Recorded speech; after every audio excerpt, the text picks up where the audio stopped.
Uttara public লাইব্রেরির আয়োজনে রত্নগর্ভা মা সম্মাননা স্মারক প্রদান অনুষ্ঠান 2024 আয়োজন করা হয়। সফল মায়েদের গল্প তুলে ধরা হয় এই আয়োজনে। অনুষ্ঠানে প্রধান অতিথি হিসেবে উপস্থিত ছিলেন বাংলাদেশ সরকারের মাননীয় ভূমিমন্ত্রী নারায়ণ চন্দ্র চন্দ্র ও ঢাকা 18 আসনের মাননীয় এমপি আলহাজ মোহাম্মদ খসরু চৌধুরী। বিশ্বের হাজার হাজার কোটি মানুষ প্রত্যেকেই বাবা এবং মায়ের পরিচয় আছে। মায়ের গুরুত্ব কতটুকু আমরা রক্ষা করতে পারছি, ধরে রাখতে পারছি, এটা কিন্তু এখন সময়ের একটা বড় চিন্তা। আজকের দিনে আমি এইটুকু বলবো যে রত্নগর্ভা মা যারা এখানে হয়েছেন 32 জন, তাদেরকে আমি গভীর শ্রদ্ধা নিবেদন করি। আমি আমার মাকে হারিয়েছি প্রায় 20 বছর। এখনো আমার জিহ্বায় লেগে থাকে আমার মার রান্না। আমি এখনো দুনিয়ার কাউকে আপন করতে পারিনি মা বাবা ছাড়া। তার যে ভালোবাসা, আমি এখনো সেই নিষ্ঠার মধ্যেই আছি। তারপরে আমি আমার শ্রদ্ধা, আমার ভালোবাসা এই মমতাময়ী মাদের জন্য আমি রেখে গেলাম। আমি আমার এই মাদের জন্য কিছু করতে চাই। আপনারা আমাকে আপনাদের সঙ্গে সংযুক্তি করবেন, আজকে থেকেই করবেন। আমন্ত্রিত অতিথিরা তাদের মাকে নিয়ে বিভিন্ন স্মৃতি ও মা দিবসের গুরুত্ব তুলে ধরেন। আমার এই রত্নকে আমি গর্বে ধরে আমি সত্যি বড় অহংকার বোধ করছি যে সন্তান বাবা মাকে এমনভাবে রেখেছে। কোনোদিন আমরা বুঝতে পারি না যে আমার ছেলেটা এভাবে হুট করে চলে যাবে। আজকে আমার এই জায়গায় এসে আমি অনেক গর্ববোধ করছি যে আজকে আমি যে একটা স্বীকৃতি পেলাম, এটার জন্য আমি আজকে এই পাবলিক লাইব্রেরি ওনাদেরকে আমি কৃতজ্ঞতার সাথে আমি জানাই।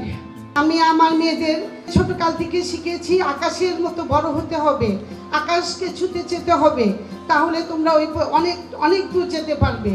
আমার মেয়েরা আমার কথা শুনেছে, তারা আল্লাহর রহমতে সমাজের একটা বিশেষ স্তরে পৌঁছে গেছে।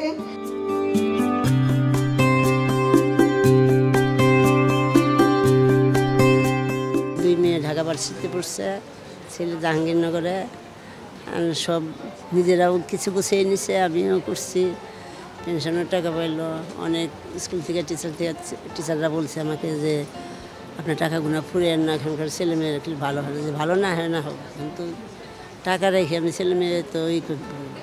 নতুন মারা আমি আশা করি সেই সমস্ত ফেসিলিটিস অ্যাভেল করে ওদের বাচ্চাকে আমাদের থেকেও আরও ভালোভাবে যোগ্য একটা মানুষ হিসেবে গড়ে তুলবে, যাতে তারা এই পৃথিবীর কল্যাণে ক্ষুদ্র হলেও অবদান রাখতে পারে।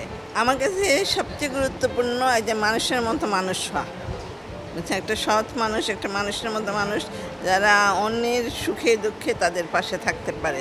মায়েরা মেয়েরা যদি এরকম স্মারক পায়, ছেলে মেয়ে মানুষ করে, এর চেয়ে তো বড় কিছু আমাদের নেই। আমাদের চাওয়া পাওয়ার কিছুই নাই। আমাদের চাওয়া পাওয়া ছেলে মেয়েকে বড় করবো, মানুষ করবো, দেশের জন্য ওদেরকে প্রতিষ্ঠিত করবো, যাতে ওরা মানুষের জন্য মানুষের মতো মানুষ হয়, এই জন্য কাজ করতে পারে দেশের জন্য, মানুষের জন্য, সমাজের জন্য। বিভিন্ন মাদেরকে আপনারা সম্মাননা দিচ্ছেন, এতে আমরা যারা সম্মানিত হচ্ছি, তারা যেভাবে অনুপ্রাণিত হচ্ছি, যারা হচ্ছে না তারাও কিন্তু এক ধরনের অনুপ্রাণিত হচ্ছে। সেটা আসলে দরকার ছিল মানুষকে উৎসাহিত করার জন্য, আরও বেশি বেশি করে ভালো কাজ করার জন্য, আরও সুন্দর থাকার জন্য। মা দিবস চাইতে মাকে প্রত্যেক দিনই সম্মানিত করা উচিত আমি মনে করি। সবার জন্য মা দিবসে একটাই কথা, আমরা আসলে আমরা সেরকম সন্তান হিসেবে আদর্শিত হওয়া উচিত যে মা যেন কষ্ট না পায়। মার কষ্ট লাঘব করার জন্য যতটুকু আমাদের প্রয়োজন সবার আগে তাকে আমাদের সম্মানিত করা উচিত। কৃতি সন্তানরা তাদের মায়েদের সাথে নিয়ে সম্মাননা গ্রহণ করে। এই অনুষ্ঠানে 32 জন মাকে সম্মাননা প্রদান করা হয়।